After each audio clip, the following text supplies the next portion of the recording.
2025 के आखिर में अमेरिका और भारत का रिश्ता एक बहुत ही गहरी पहेली जैसा लग रहा था। मतलब एक तरफ तो गहरी दोस्ती के दावे थे और दूसरी तरफ टकराव की एक अलग ही हकीकत थी। तो सवाल ये है कि ये दो बिल्कुल अलग रास्ते एक साथ कैसे चल रहे थे। चलिए आज इसी कहानी को समझने की कोशिश करते हैं। तो देखिए, सबसे ऊंचे लेवल पर मतलब दोनों देशों के टॉप लीडर्स के बीच एक गहरे पर्सनल भरोसे और दोस्ती का माहौल दिखाया जा रहा था। दुनिया को यही मैसेज जा रहा था कि सब कुछ ठीक है, पॉलिटिकली सब कुछ स्टेबल है। लेकिन ये जो बड़ी बड़ी बातें हो रही थी ना, ये उस सच्चाई से बिल्कुल अलग थी जो पर्दे के पीछे चल रही थी। और वो सच्चाई थी पॉलिसी के लेवल पर एक बहुत बड़ा टकराव। तो चलिए पहले उस रास्ते की बात करते हैं जो सबको दिखाया जा रहा था।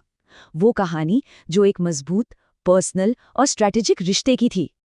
साल की शुरुआत में ही पब्लिक मैसेजिंग इस बात पर थी कि कैसे मेक अमेरिका ग्रेट अगेन और मेक इंडिया ग्रेट अगेन को मिलाकर एक मेगा पार्टनरशिप बनाई जाए।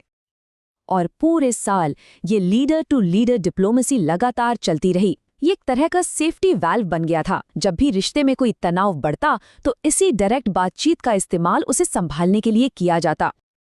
अब आते हैं कहानी के दूसरे पहलू पर, जो हमें एक बिल्कुल ही अलग और सच कहूं तो चौंकाने वाली तस्वीर दिखाता है। इस टकराव का सबसे बड़ा और सबसे साफ दिखने वाला पॉइंट था ये 50% का भारी भरकम टैरिफ। ये ट्रेड के मोर्चे पर एक बहुत बड़ा झटका था और इसका असर फौरन दिखा और बहुत बुरा दिखा। टैरिफ लगने के बाद सिर्फ 5 महीनों के अंदर भारत का एक्सपोर्ट 28% से भी ज्यादा गिर गया। लेकिन यहाँ कहानी में एक ट्विस्ट आता है।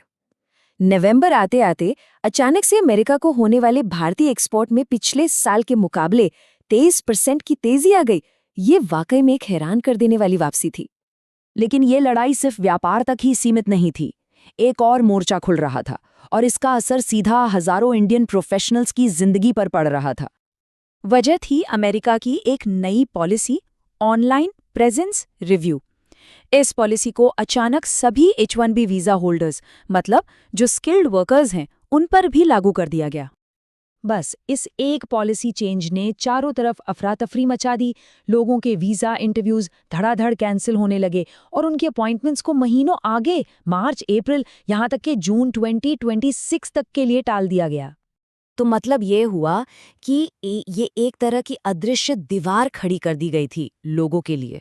इसका नतीजा, सैकड़ों प्रोफेशनल्स भारत में ही फंसकर रह गए और उनकी नौकरियों पे खतरा मंडराने लगा। तो ये सब देखकर जाहिर है एक सवाल मन में आता है, जब रिश्ते में इतनी परेशानियां हों, इतना टकराव हो, तो कोई पार्टनरशिप आखिर टिक कैसे सकती है? इसका जवाब छिपा है रिश्ते के उस हिस्से में जो इन सब राजनीतिक उठापटक से कह सकते हैं एक तरह से फायरवॉल्ड है, जहां दोनों देश लगातार एक दूसरे के साथ काम कर रहे हैं, और वो है डिफेंस यानी रक्षा का क्षेत्र। देखिए, अमेरिका की सोच को समझने के लिए उसकी 2025 के नेशनल सिक्योरिटी स्ट्रैटेजी को देखना होगा, जो साफ साफ कहती है साझेदारी उसी से जिससे अमेरिका का फायदा हो। सीधा साधा हिसाब। और वो साझा फायदा, वो कॉमन इंटरेस्ट क्या है? वो है इंडो पैसिफिक में चीन की बढ़ती ताकत और उससे पैदा हुई चुनौती। यही वो इंजन है जो इस स्ट्रैटेजिक रिश्ते को चला रहा है। और इसी कॉमन इंटरेस्ट को एक फॉर्मल शक्ल देने के लिए यूएस इंडिया कॉम्पैक्ट जैसी पहल की गई हैं, जिनका मकसद दोनों देशों के बीच डिफेंस इंटीग्रेशन को और भी गहरा करना है। और ये सिर्फ कागजी बातें नहीं हैं, इसका असर जमीन पर साफ दिखता है। आज भारत अमेरिका के सबसे एडवांस्ड मिलिट्री हार्डवेयर का इस्तेमाल कर रहा है, चाहे वो ट्रांसपोर्ट एयरक्राफ्ट हो या अटैक हेलीकॉप्टर। तो इन दो अलग अलग रास्तों को देखकर हम 2025 के अमेरिका भारत रिश्ते के बारे में आखिर क्या समझ सकते हैं? इससे एक बात तो साफ हो जाती है, इस रिश्ते की असली करेंसी, असली मजबूती पैसा या ट्रेड नहीं, बल्कि जियोपॉलिटिक्स है।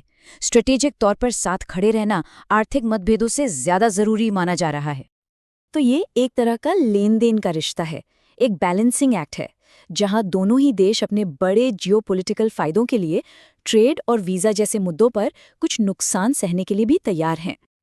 तो अंत में ये एक बड़ा सवाल हमारे सामने खड़ा होता है, क्या कोई ऐसी पार्टनरशिप जो सिर्फ दो नेताओं के पर्सनल रिश्ते और एक बाहरी खतरे पर टिकी हो, वो सच में मजबूत कहला सकती है? या फिर ये एक नाजुक सौदा है जो किसी भी अगले राजनीतिक तूफान में बिखर सकता है?